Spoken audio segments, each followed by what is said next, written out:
Poštovani učenici 7. razreda, na današnjem času istorije govorit ćemo o završnim borbama u Prvom srpskom ustanku, kao i o kraju Prvog srpskog ustanka, o slomu Prvog srpskog ustanka. Međutim, pre toga, osvrnut ćemo se na jedan veoma važan segment u istoriji srpske državnosti, odnosno u periodu koji učimo, a to je Prvi srpski ustanak, a zapravo reč je o formiranju prvih organa vlasti, odnosno obrazovanju prvih političkih institucija i obrazovnih institucija. Zapravo, učit ćemo o formiranju Praviteljstvujućeg sovjeta, da, malo neobično ime za jedan politički organ, Praviteljstvujući sovjet, a reč je zapravo o prvoj vladi u ustaničkoj Srbiji, a potom ćemo učiti i o otvaranju velike škole u Srbiji. Velika škola, deca, u Srbiji je zapravo preteča današnjih srednjih škola i univerziteta. Za početak ćemo reći gde se to nalazi u vašim udžbenicima, ono o čemu danas učimo, a potom ćemo govoriti prvo o formiranju Praviteljstvujućeg sovjeta. Dakle, stari zavodovi udžbenici, Bordo Korice, u vašim udžbenicima ovo o čemu danas učimo nalazi se na 131. strani i taj deo lekcije o Prvom srpskom ustanku zove se Ustanove ustaničke države. Dok se u novim zavodovim udžbenicima to nalazi, dakle, naravno ovo je udžbenik, to nalazi na 118. strani. Kod vas to, deco, nije izdvojeno kao poseban deo lekcije, dakle, nemate poseban pasus u okviru koga je ispričana priča o Praviteljstvujućem sovjetu i o formiranju velike škole, odnosno otvaranju velike škole u Srbiji, ali ćete vi to pronaći. Dakle, taj deo o čemu danas učimo kod vas počinje u knjizi rečenicom u avgustu, na 118. strani, u avgustu 1805. godine od najviđenijih starešina sastavljen je Praviteljstvujući sovjet i tako dalje. Dakle, šta je Praviteljstvujući sovjet?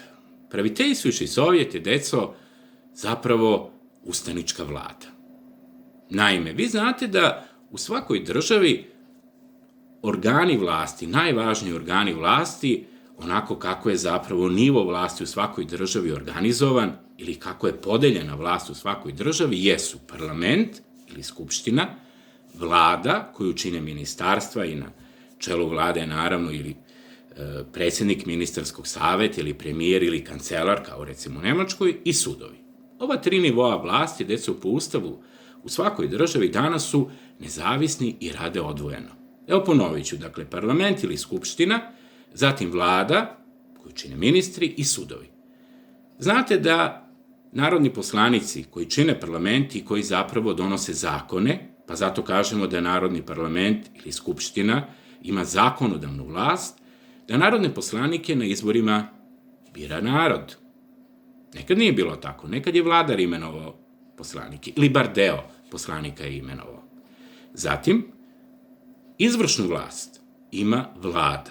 Vladu čine ministarstva. Na čelu svakog ministarstva je ministar, a nekada se ministar zvao popečitelj. Eto, danas ćemo između ostalog i o tome učiti. I treći nivo vlasti, kao što rekao smo, je sudska vlast.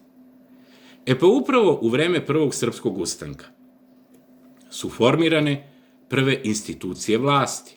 Naime, jedna država, što je krajnje logično, mora da ima organizovanu vlast.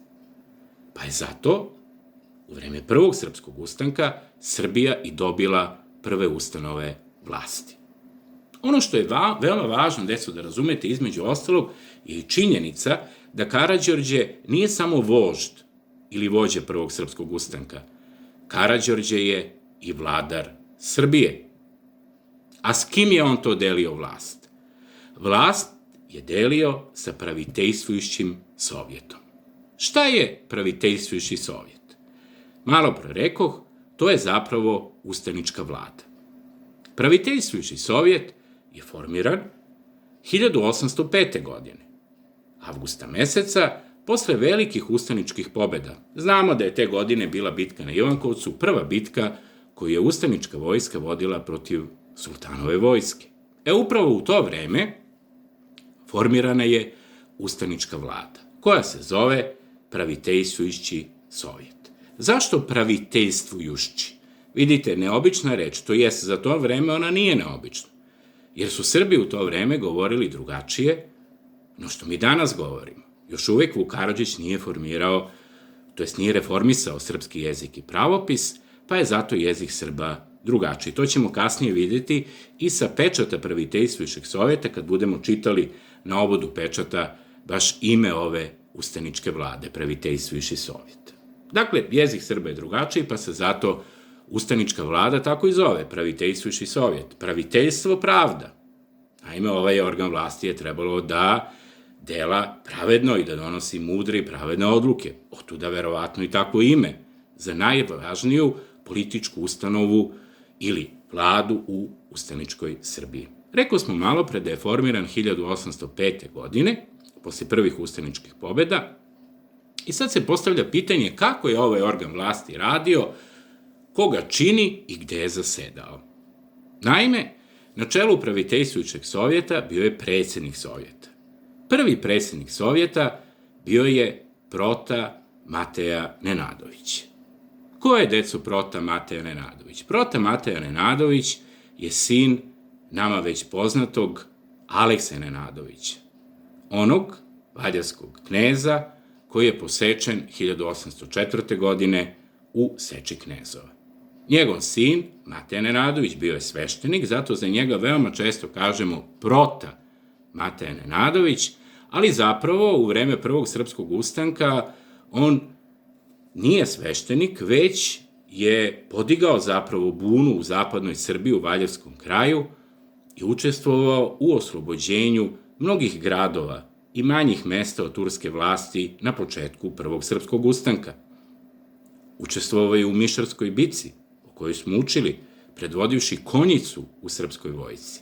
Kasnije, u vreme Prvog srpskog ustanka, bio diplomata, a diplomate su političari. Karađorđe ga šalje u diplomatske misije do Rusije, do Austrije, traživši oružje i naravno vodio je pregovore i sa Austrijancima i Rusima. Dakle, jedan od najumnijih Srba toga doba koga smo imali, Prota Mateja Nenadović. Prota Mateja Nenadović je, dakle, prvi predsednik Praviteljstvujućeg sovjeta. Nakon njega sovjetom su rukovodili još i Mladen Milovanović, potom Jakov Nenadović i na kraju sam Karađorđe. Gde je zasedao sovjet? Rekao smo da je osnovan 1805. godine, a odmah nakon osnivanja, odnosno obrazovanja sovjeta, prve sednice sovjeta održavale su se u manastiru Vojači, koji se nalazi u zapadnoj Srbiji, podno Rudnika. Potom, sednice sovjeta su održavane u manastiru Bogovađi. Manastir Bogovađa je u blizini današnjeg Lazarevca. A nakon toga su se sednice sovjeta održavale u današnjem Smederevu. Postavlja se pitanje što u Smederevu? Naime, razlog tome je sledeći. Sećate se, učili smo prošle godine iz istorije da je Smederevo poslednja srpska prestonica. Naime, znate da je vladar Srbije, despot Đurać Branković, sin Vuka Brankovića, sagradio Smederevsku tvrđavu i iz Smedereva vladao Srbijom. Vrlo brzo nakon njegove smrti, Turci su 1459. godine osvojili Smederevo, to je Smederevska tvrđava je pala pod tursku vlast, a samim tim je i Srbija kao država nestala. To je kraj srpske državnosti u srednjem veku. Pa upravo sada simbolično, nakon oslobođenja Smedereva od osmanske vlasti, 1805. godine, Sovjet nastavlja da zaseda u ovom gradu. Zanimljivo je to, eto reći ćemo i taj segment, zanimljivo je to da su predstavnici koji su predstavnici naroda, nahijske starešine koje su zasedale i razgovarale o bitnim odlukama za Srbiju, organizaciji vojske, dalje borbe o finansijama, zasedali su, dakle, u Smederevu ispod slike cara Dušana. Dakle, simbolično su hteli da obnove srpsko carstvo. Dakle, zasedaju u posljednjoj srpskoj srednjevekovnoj prestonici ispod slike cara Dušana. Nakon toga, nakon oslobođenja Beograda u Prvom srpskom ustanku od Turaka, 1806. godine, sednice Sovjeta se održavaju u Beogradu. Ja ću vam sada, deco, pokazati kako izgledao pečat Praviteljstvujuščeg Sovjeta sa računara, samo dok ja sad prebacim telefon, a potom ćemo govoriti i o prvim ministrima, odnosno popečiteljima. Tu ćemo naravno pomenuti i slavnog Dositeja Obradovića, o kome smo i ranije govorili, a onda ćemo, kao što sam to već i najavio, govoriti o osnivanju, odnosno otvaranju velike škole u Srbiji. Dakle, vi svi znate, deco, da svaka ustanova mora da ima pečat. Škola ima pečat, odete kod lekara, lekar stavi pečat na recept, odete do suda, do policije, u ličnoj karti je pečat svuda. Dakle, pečat podrazumeva, dakle, da je jedna isprava koja se izdaje zapravo puno važna. Dakle, iza pečata stoji nekakva zakonitost, to jest da je dokument koji se izdaje zvaničan. I to sve znate. Znate da je u srednjem veku pečat bio zapravo utiskivan na zlatu ili na srebru ili da je mogao da bude vošteni pečat. Taj vošteni pečat se dugo koristio i kasnije, sve do 20. veka. Evo da vam ja pokažem kako izgledao pečat Praviteljstvujuščeg Sovjeta. Taj pečat učenici koji koriste stari Zavodov udžbenik imaju u svojim udžbenicima na 129. strani. Nažalost, slika Praviteljstvujuščeg Sovjeta, pečata Praviteljstvujuščeg Sovjeta, izvinjavam se, u novijem Zavodovom udžbeniku ne postoji. Ali evo, ja ću vam pokazati to sa ekrana, pa ćemo to i objasniti. Šta ima na pečatu, šta predstavlja svaki od ovih simbola. Samo sad malo da ja promenim Dakle, ovo je, deco, pečat Praviteljstvujuščeg Sovjeta. Sad se ja nadam da vi to vidite. Dakle, na samom pečatu imate dva kao medaljona i na tim medaljonima su krst sa ocilima, ovo što mi kažemo krst i 4S, a to je zapravo krst sa ocilima. Zatim, u drugom medaljonu je glava vepra, probodena glava vepra. Oba medaljona su okrunjena, kao što vidite, i spojena su krinom ili ljiljanom, bogorodičnim cvetom. Zatim, ispod ovih medaljona piše 1804. godina kada je počeo prvi srpski ustanak, a na obodu pečata piše Sovjet Serbski Praviteljstvujušći. Poslije ćemo ovaj natpis objasniti, a sada da objasnimo šta ovaj drugi simbol na medaljonu znači, probodena glava vepra. Zapravo reč je o grbu Tribalije, jedne države koja se poistovećuje sa srpskom državom. Naime, Tribali su bili antički narod, živjeli su na Balkanu pre dolaska Slovena, ali se nekako u delu naše historiografije Tribali nekako poistovećuju sa Srbima. Grb Tribalije je upravo bio ovaj simbol, heraldički simbol, inače heraldika je nauka o grbovima, dakle probodena glava vepra, pa otuda se ovaj heraldički simbol našao i na grbu na pečatu Praviteljstvujuščeg Sovjeta.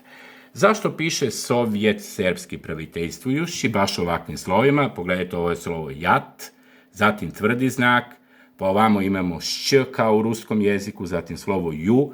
To je ono što smo i malo prepomenuli, da zapravo je tadašnji srpski jezik slaveno-serbski jezik, gde je drugačiji u odnosu na jezik koji mi danas govorimo, pa je zato na obodu pečata i ovakav natpis, to jest ova su slova. Sovjet Serbski Praviteljstvujušći. Sada ćemo se vratiti na ono što se tiče samih predstavnika Sovjeta, odnosno članova Sovjeta, koje sve činio Sovjet osim predsjednika. Rekli smo da su predsjednici bili, ponovit ću, Prota Mateja Nenadović, potom Mladen Milovanović, Jakov Nenadović i na kraju sam Karađorđe. Osim predsjednika, Sovjet je imao i 12 predstavnika. Naime, svaka nahija je imala svog predstavnika. Da vas podsjetim da je teritorija Beogradskog pašaluka bila podeljena na 12 nahija, a da zapravo su nahijama rukovodili knezovi. Sad te nahijske starešine čine upravo Sovjet, odnosno Skupštinu Sovjeta, 12 njih, zajedno sa predsjednikom Sovjeta. Koje je to bitne odluke Sovjet donosio kao ustanička vlada? Pa donosio je odluke koje se tiču daljeg ratovanja, daljeg vojevanja.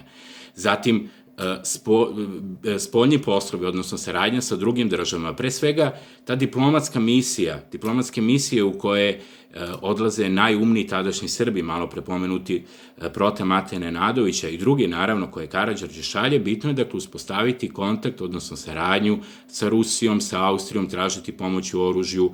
Sećate se da Rusija ulazi u rat protiv Turaka 1806. godine, dakle Sovjet se bavio i tim poslovima. Zatim finansijama. Zatim Sovjet obrazuje i prve sudove, to je ono što smo rekli da su 3 nivoa vlasti u svakoj državi, sudska, zatim zakonodavna i izvršna. Kasnije je rad Sovjeta 1811. godine bio preuređen, tako da od tada Sovjet čine 6 popečiteljstva ili 6 ministarstava. Eto nove reči, popečiteljstvo, a na čelu popečiteljstva bio je popečitelj. Ko je popečitelj? Popečitelj je kao danas ministar, a popečiteljstva su ministarstva. Vi znate ili pretpostavljam da znate da danas vlade u pojedinim državama imaju po 15, bogme 20 ili 30 ministarstva. Eto, tada ih deco nije bilo mnogo. Bilo je samo 6 ministarstava. Ministarstvo za unutrašnje poslove, dakle ono što je važno za jednu državu iznutra, da tako kažemo, odnosno organizacija vlasti unutar same države, dakle, ministarstvo ili popečiteljstvo unutrašnjih dela, zatim ministarstvo spoljnih dela, to je ovo saradnja sa drugim državama, to što umni Srbi tada odlaze u diplomatske misije, potom pravda, popečiteljstvo ili ministarstvo pravde, zatim finansije, potom vojska, jer naravno vreme ratova ili vojevanja protiv Turaka, i ministarstvo prosvete i crkvenih poslova. Da, deco, prosvete. Iako u Srbiji tada škola zapravo i nema, odnosno tada se prve škole osnivaju, tada u Srbiju, nešto pre obrazovanja, dakle popečiteljstva ili ministarstava, dolazi i najumniji Srbin možda onoga doba, to je čuveni, pogodili ste, Dositej Obradović, o kome smo ranije govorili, i upravo Dositej Obradović postaje prvi ministar ili prvi popečitelj prosvete i crkvenih dela. Sećate se da je Dositej Obradović bio monah, da je proputovao čitavu Evropu, da je znao mnogo jezika, da je bio jako obrazovan za ono vreme, da je on širio prosvetiteljske ideje, da je napisao autobiografsko delo Život i priključenija, kao i druga dela koje ćete pominjati na časovima književnosti, kao Sovjeti zdravog razuma ili neko drugo. Svejedno, nećemo se sad baviti književnim radom Dositeja Obradovića, ali je bitno da znate da on tada, u vreme Prvog srpskog ustanka, dolazi u Srbiju i postaje popečitelj ili ministar prosvete. Inače, kada je počeo Prvi srpski ustanak, Dositej Obradović je napisao pesmu Vostani Serbije.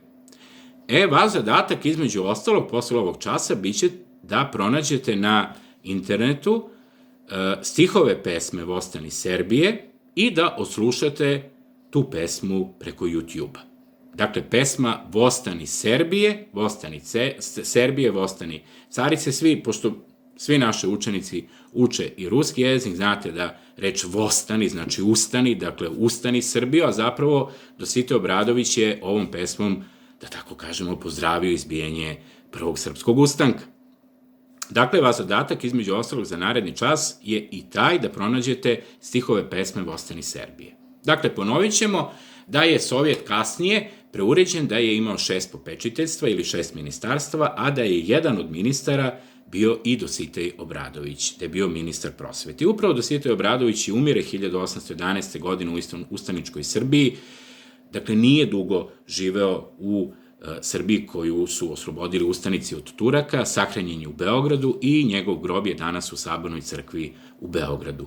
Zajedno je danas, tamo on počiva sa Vukom Karadžićem. Vuk Karadžić je naravno mnogo kasnije umro u Beču, a Vukovo telo je preneto za Srbiju, tako da je danas i grob Dositeja Obradovića i grob Vuka Karadžića u Sabornoj crkvi. Da se vratimo na Praviteljstvujuški sovjet, samo još par rečenica o radu Praviteljstvujuškog sovjeta. Naravno, rad Praviteljstvujuškog sovjeta pri kraju Prvog srpskog ustanka bio je već otežana. Eto, čuli ste malo pre da je Karađorđe predsedavao Sovjetom i Sovjet je radio do 1813. godine, do sloma Prvog srpskog ustanka. A malo prepomenuti, naravno, Dositej Obradović je, deco, veoma zaslužan i za osnivanje velike škole u Beogradu. Kako je to bila velika škola? To, deco, nije osnovna škola, to sam na početku rekao, to je zapravo preteča ili nešto što prethodi, ono što zapravo preteča znači ono što je pre toga bilo. Dakle, velika škola je nešto što podsjeća na današnju srednju školu, odnosno univerzitet. Ja ću vam sada pročitati tekst o osnivanju velike škole u Beogradu, potom ćemo pogledati slike i tada kada je škola otvorena i kako ona danas izgleda, jer sačuvana je zgrada u Beogradu i dan danas postoji zgrada u Beogradu u kojoj je škola radila od 1809. godine. Ja ću vam sada, dakle, pročitati tekst o tome, pa ću vam pokazati nekoliko fotografija i time ćemo završiti predavanje o osnivanju velike škole u Beogradu i radu Praviteljstvujušćeg Sovjeta. Dakle, velika škola u Beogradu, kao što rekao smo, je preteča današnjih srednjih škola i univerziteta, a neko ko je zapravo zajedno sa Dositejem osnovao veliku školu u Beogradu bio je Jovan Savić. To je ime za sad, deco, vama nepoznato, ali evo ja ću vam pročitati ko je Jovan Savić i kako je osnovana velika škola u Beogradu. Jovan Savić je u srpskoj istoriji poznat kao zapravo Ivan Jugović i bio je jedan od najznamenitijih, najumnijih najobrazovanijih Srba s početka 19. veka. Ostavio je upečatljiv trag u istoriji srpske politike i prosvete svoga doba. Inače, on nije rođen na prostoru ondašnje ustaničke Srbije, rođen je 1772. godine u Somboru, gde je završio osnovnu školu, a potom je školovanje nastavio u gimnaziji u Segedinu. Segedin je, deco, danas grad u Mađarskoj na samoj granici Srbije i Mađarske. Pretpostavljam da ste čuli za grad Segedin. Nakon završene gimnazije u Segedinu, studirao je prava na 4-godišnjoj Kraljevskoj akademiji u Pešti. Znate da je Pešta, zajedno sa Budimom, danas Budimpešta, glavni grad Mađarske. Pešta je, naravno, sa Bečom tada veoma značajan grad za obrazovanje Srba, tamo, dakle, postoje fakulteti, pa su se mnogi Srbi sa prostora današnje Vojvodine, koja se tada zove Južna Ugarska, zapravo obrazovali u Beču ili u Pešti. Nakon završenih studija je imenovan, dakle, Jovan Savić, odnosno Ivan Jugović, je imenovan za profesora u Karlovačkoj gimnaziji, gde je radio od 1798. do 1802. godine. Da vas kratko podsjetim ono što već znate o Karlovačkoj gimnaziji, naime, sećate se, mi smo prošle godine išli na ekskurziju u Karlovac, u Sremske Karlovce i u Novi Sad. Dakle, gimnazija u Sremskim Karlovcima, srpska gimnazija u Sremskim Karlovcima je, deco, najstarija gimnazija danas u Srbiji. Ona je osnovana, da vas podsjetim, tada, 1791. godine, i pohađali su je srpski đaci. Sećate se, rekoh, obišli smo je prošle godine, to jest videli ste kad smo išli na ekskurziju u Sremske Karlovce, a ako ni po čemu drugom, sećate se sigurno da je film Rajanje na zvezde snimljen baš u ovoj gimnaziji, u Karlovačkoj gimnaziji. Evo, dakle, čuveni Jovan Savić, neko ko je zaslužan za osnivanje velike škole u Srbiji, je bio profesor u Karlovačkoj gimnaziji. Eto, taj detalj možete upamtiti. Inače, ovaj čovek je bio, deco, izuzetno obrazovan za ono vreme. Za njega možemo reći da je bio poliglota. Šta znači reč poliglota? Čovek koji zna, koji govori, koji piše ili čita na više jezika, dakle, zna da govori više jezika. Evo koliko je jezika sve znao Jovan Savić. Dakle, govorio je, a samim tim i pisao i čitao, latinski, nemački, francuski, italijanski, ruski i mađarski jezik. A vi sigurno znate onu izreku, kaže, čovek vredi onoliko koliko, između ostalog, naravno, koliko zna jezika. Pogledajte koliko je jezika znao čuveni Jovan Savić. Nakon rada u Karlovačkoj gimnaziji, Jovan Savić prelazi u ustaničku Srbiju. dakle, krajem 1805. godine prešao u ustaničku Srbiju, gde je uzeo pseudonim ili izmišljeno ime, evo dolazimo do još jedne nove reči, Ivan Jugović. Dakle, Jovan Savić ili Ivan Jugović. Zapravo ovaj čovjek se zvao Jovan Savić, ali je bio poznati, upamćenije pod imenom Ivan Jugović. Dakle, uzeo je novo ime, a to novo ime se zove pseudonim. Dakle, to je kao izmišljeno ime ili drugo ime. Prvobitno je u ustaničkoj Srbiji bio pisar, a tokom 1806. godine nadgledao je i rad prvih škola i pratio kako se u njima realizuje nastava. Zatim je bio 1807. godine postavljen za prvog sekretara Karađorđeve vlade, a mi smo naučili malo pre da se prva ustanička vlada zove se, tako je, Praviteljstvujuši sovjet, bravo, a evo do kakvog je zaključka Ivan Jugović došao, to jest na kakvu ideju došao. Hteo je da osnuje i jednu obrazovnu instituciju u Srbiji, koja smo rekli da se zove Velika škola, koja je trebalo da obrazuje buduće činovnike i pravnike. Dakle, Ivan Jugović je želeo da po uzoru na Mađarsku kraljevsku akademiju osnuje i školu u Srbiji u kojoj će biti učene više nauke. Podršku za svoju nameru dobio je od samog vojvode Mladena Milovanovića, koji je kasnije bio predsjednik Praviteljstvujušeg sovjeta, koji je njegovu zamisao predstavio samom Karađorđu i Sovjetu.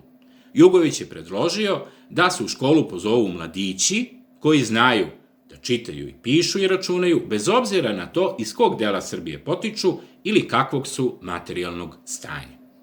Sovjet je odredio da se za potrebe buduće škole prepravi jedna velika turska kuća u Beogradu, u kojoj je rad ove škole i započeo. Naime, Velika škola svečano je otvorena 31. avgusta po starom kalendaru, a po novom 12. septembra 1808. godine. Znamo da su do 1808. godine ustanici ostvarili velike ustaničke pobede u Mišarskoj, Deligradskoj bici i da je to godina kada otprilike kasnije kreću, to je ono o čemu ćemo kasnije govoriti, dakle, ratovi, odnosno vojevanje i u drugim delovima današnje Srbije. Na istoku Srbije, zatim otvara se Južni front ka Nišu i ratuje se u Raškoj oblasti. O tome smo već govorili, a to je predmet našeg narednog časa, dakle, završne borbe u Prvom srpskom ustanku, ono što smo najavili. Dakle, još jednom, Velika škola svečano je otvorena 31. avgusta po starom, odnosno po julijanskom kalendaru, odnosno po novom 12. septembra 1808. godine. Dan ranije, budućim učenicima, obratio se Karađorđe, a na svečanosti je besedio sam Dositej Obradović. Šta znači besedio? Beseda je govor, dakle, govorio je Dositej Obradović, koji je postavljen i za prvog upravitelja ove škole. Šta znači izraz upravitelj? Kao direktor, dakle, upravljao je školom. Đacima je, tokom prvih meseci rada škole, Jugović je bio jedini profesor ove škole. Đacima je on čitao i tumačio istoriju, koju je preveo sa nemačkog jezika, i rekao smo da je znao mnogo jezika, zatim je pribavio iz zidne mape, potom je predavao geografiju, tada se geografija zove zemljopis, a osim istorije i geografije, odnosno zemljopisa, Jugović je učio đake čitanju i pisanju nemačkog jezika i računanju. Đake je podučavao jasno i razumljivo, a od svoje skromne plate izdržavao je čak i 2 siromašna učenika. Svoje knjige, pisane na srpskom i ruskom jeziku, davao je đacima kako bi im probudio naviku čitanja i korisnog korišćenja slobodnog vremena. Nastava, sad ćemo malo o nastavi u ovoj školi, kako je ona bila organizovana. Nastava je u velikoj školi bila razredna, što znači da je jedan nastavnik predavao u svakom razredu, kao učitelj koji predaje svojim učenicima od 1. do 4. razreda. Udžbenika decu nije bilo, pa su đaci učili iz svojih beležaka sa predavanja. A sam Jugović je nastavu podelio u nekoliko oblasti. Prvu grupu predmeta činili su takozvani filozofski predmeti, a toj grupi predmeta pripadali su srpski i nemački jezik, zatim poetika, opšta i nacionalna istorija, zemljopis, odnosno geografija, fizika i matematika. Zatim je postojila grupa pravničkih predmeta, zatim bogoslovskih predmeta, gde su se učile moralne pouke ili etika i crkveno pojanje, kao i vojnički predmeti. Pazite, vreme je ratovanja i vojevana protiv Osmanlija, dakle mora da se imaju i vojni predmeti, da se uči vojna veština, odnosno vežbe u korišćenju pušaka i mačevanje. Po načinu predavanja i dužini trajanja nastave za navedene grupe predmeta, Velika škola u Beogradu je na taj način se zapravo približila organizaciji ili ustrojstvu kraljevskih akademija, odnosno liceja u Habsburškoj monarhiji. Ovo znači zapravo da je Ivan Jugović pokušao da preslika način obrazovanja u Južnoj Ugarskoj, odnosno Habsburškoj monarhiji, da se takav način rada škola prenese i na prostor ustaničke Srbije. Zapravo, sad da protumačimo ovo što sam vam pročitao, dakle o radu škole, po ovom nastavnom planu, Velika škola u Beogradu je zapravo sadržala elemente srednje škole, a to su prve 2 godine koje su đaci izučavali, kao i elemente visokoškolske ustanove, dakle fakulteta, to je bila 3. godina. U prve 2 godine đaci ove škole učili su one malo pre navedene srednjoškolske predmete, a u 3. su učili univerzitetske predmete, kao što su državno pravo, krivično pravo i međunarodno pravo. I završit ćemo ko su sve bili, priču o Velikoj školi u Beogradu, ko su sve bili đaci Velike škole. Dakle, Ivan Jugović, kao što rekao smo, Veliku školu je zapravo zamislio kao svojevrsnu stručnu školu pravničkog smera u kojoj je trebalo da budu obrazovani činovnici i javni službenici buduće države. Prve godine, dakle, kada je osnovana Velika škola u Beogradu 1808. godine, bilo upisano 20 đaka, a naredne 40. Đaci Velike škole bili su mahom sinovi ministara, a rekli smo da se ministri zovu tada, tako je, popečitelji, da, pravu ste, zatim sinovi vojvoda, knezova i trgovaca, ali i mladići iz običnog naroda. Jedan od đaka Velike škole u Beogradu bio je i Aleksa, Karađorđev sin, zatim Jovica, a on je bio sestrić vojvode Mladena, zatim Milan i Ivan, oni su bili sinovi vojvode Milenka Stojkovića, potom Ilija Čarapić, sin poginulog vojvode Vasje Čarapića, zatim Vuk Stefanović Karadžić je deco bio đak Velike škole u Beogradu, zatim Jevrem i Sima Nenadović i čuveni Sima Milutinović Sarajlija. Ivan Jugović je u Velikoj školi predavao samo 1 polugodište, nakon čega je početkom decembra 1808. godine ponovo postavljen za prvog sekretara Praviteljstvujušeg sovjeta. Velika škola u Beogradu radila je do kraja Prvog srpskog ustanka, odnosno do gušenja Prvog srpskog ustanka. Evo, deco, ja sam vam pročitao, dakle, tekst o osnivanju i radu Velike škole u Beogradu. Evo, ponovit ću samo u kratkim crtama šta je zapravo Velika škola i kada je osnovana, pa ćemo onda pokazati neke fotografije o osnivanju škole i o znamenitim ljudima koji su, dakle, važni za osnivanje škole u Beogradu, a to su naravno Ivan Jugović i Dositej Obradović. Dakle, Velika škola u Beogradu je jedna veoma važna obrazovana ustanova u istoriji Srbije, u istoriji Prvog srpskog ustanka, koja je osnovana 1808. godine. Ona, dakle, nije osnovna škola, ona posvećena današnje srednje škole i na fakultete. Dakle, u ovoj školi su se obrazovali budući činovnici i obično su to bili, čuli se, sinovi vojvoda, trgovaca, ali i sinovi običnog stanovništva. Prvobitno je bilo 20 đaka, odnosno upisano 20 đaka, kasnije 40 đaka je pohađalo ovu školu. Škola je radila, dakle, od 1808. kada je osnovana, do 1813. godine, do kraja Prvog srpskog ustanka, a zapravo čuli ste da je nastava bila tako organizovana da je jedan nastavnik, odnosno kao učitelj, predavao sve predmete. Dakle, ovakva jedna škola za istoriju Srbije je veoma važna. Dakle, upamtite da je osnovana u Beogradu 1808. godine i da je preteča praktično današnjeg univerziteta. Evo, ja ću vam sada pokazati nekoliko fotografija koje su važne za istoriju Velike škole, odnosno te fotografije će vam dodatno ovu priču o osnivanju Velike škole ilustrovati. Ja se nadam da će to sada da se vidi, ovo što ću vam ja pokazati. Dakle, ovo je, kao što vidite, fotografija, kaže, prvo zdanje Velike škole u Beogradu. Dakle, to je ta kuća, jedna turska kuća u kojoj je škola radila kada je osnovana 1808. godine. Potom, ovo je Kao što vidite, piše ispod fotografije svečano otvaranje Velike škole u Beogradu 31. avgusta po starom kalendaru, kao što smo rekli, odnosno 12. septembra 1808. godine po novom kalendaru. Dositej Obradović govori i rukom pokazuje prema Ivanu Jugoviću. Dakle, Dositej Obradović i naravno ovo je Ivan Jugović. Zatim, ovo je fotografija samog Ivana Jugovića, dakle onoga koji je, izvinjavam se, znamenitog Srba koji je i osnovao Veliku školu u Beogradu. Ovo je zgrada u kojoj je Velika škola radila od 1809. godine i, verovali ili ne, deco, ta zgrada i dan danas postoji. Evo kako danas izgleda. Ona je danas zapravo muzej Dositeja i Vuka. Tako se zove, nalazi se, evo vidite, u Gospodar Jevremovoj ulici, veoma je blizu Kalemegdana. Dakle, to je, evo malo prepomenuta, to je pokazana slika, je slika s početka otprilike 20. veka. Dakle, u toj zgradi je Velika škola radila od 1809. do 1813. godine, a ovo je današnji izgled Velike škole u Beogradu. Evo još jedna fotografija iz drugog ugla.